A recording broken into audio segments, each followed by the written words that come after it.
Hi, this is Burr Stewart, and welcome to my channel. Welcome back if you've seen it before. We run the 1973 era Burlington Northern, and today we're looking at the Pacific Zip, which has an exciting new feature. And I'm going to let you wait for it in great suspense. It's at the end of the train. So while we wait for the end of the train, let's take a look at some of these trailers that were running on the Pacific Zip. You had a Penn Central back there in Milwaukee, Rio Grande. Here's a Great Northern, Northern Pacific Monad, another Great Northern, the Burlington from the CB&Q, and the Great Northern, Milwaukee again, SP&S caboose, and look at this! We have a business car on the end of this train. And this is the business car that was based in Seattle. This model was built by Ed Austin with help of a builder in South Korea. And this is a beautiful brass business car with all the lighting as you see there. And I'll show you the interior in a little bit more detail later.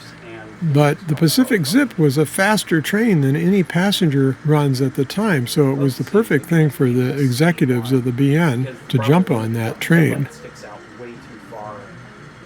And at the early years, it was a short train because they didn't have that much business developed yet.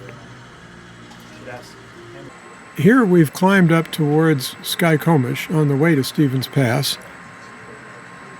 And we're about to go over what you know is the Rainbow Bridge, if you've watched this channel. And we may or may not derail on the hinge there. We've had a little trouble with that lately. I'm going to have to send the maintenance away crew there and examine it further.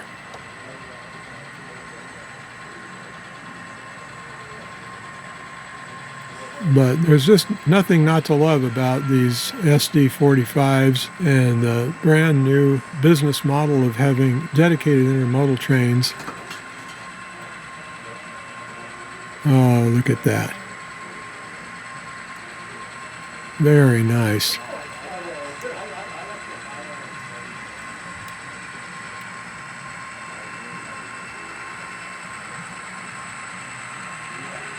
This is a lift-down bridge. When it's in the up position, it looks like a rainbow, so we call it the Rainbow Bridge. And one of these days we're going to build guardrails on the side so that if a derailment happens, we don't lose it on the floor. And in a minute, you're going to see an illustration of why that's so important.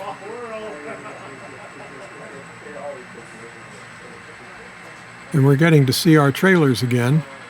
It's an assortment of trailers that's reasonably plausible would have been on the Pacific Zip in 1973. BN hadn't had time to paint a bunch of their trailers yet, so they were using the legacy carriers' trailers. The business cars on the Burlington Northern were named after various landmarks, and in this case, this car was named the Columbia River for obvious reasons, and it was based in Seattle. That brass caboose is also an Ed Austin product. And it looks like the car derailed. You see that? It's kind of wobbling a little bit. That's not the fault of the car. That's the fault of my gap there. So I'm going to put it back on the track, and then we'll have a smoother operation. You'll notice that the lights were not flickering, and that's because there's some constant lighting circuits inside this car. Presumably there was a kitchen in there and overnight sleeping accommodations and so forth for the executives.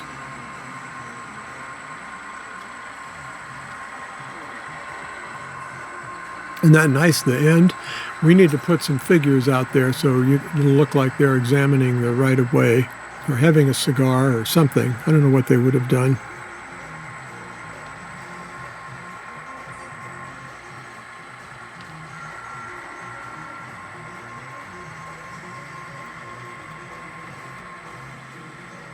We're going past a logging camp up in Skycomish, where we generate loads for the Sky Local, which is a local train that comes up here and back.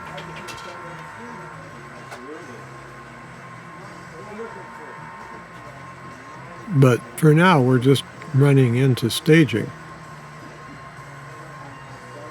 Since this is such a short train, we have a trick for staging it, which is to run it up onto the Milwaukee Junction line, and I'll show you that in just a minute here.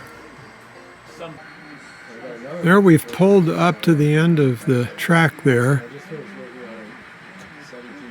and we're backing onto the Milwaukee Junction branch.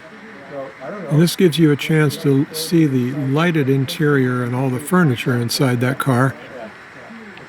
And like I said, in the future, we'll probably put some figures in there and maybe install a sound car circuit. Oh, you see the light flickered there?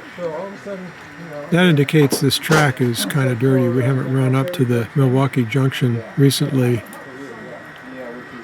and it went without power for long enough to exceed the capacity of the capacitors. That sounds funny. Anyway, you get the idea here. This is a backing move into staging so that when we want to run the Pacific Zip again, which we're planning to do next week, we'll just pull it out of staging and then run west from Skycomish to Seattle, where this passenger car was based. Business car.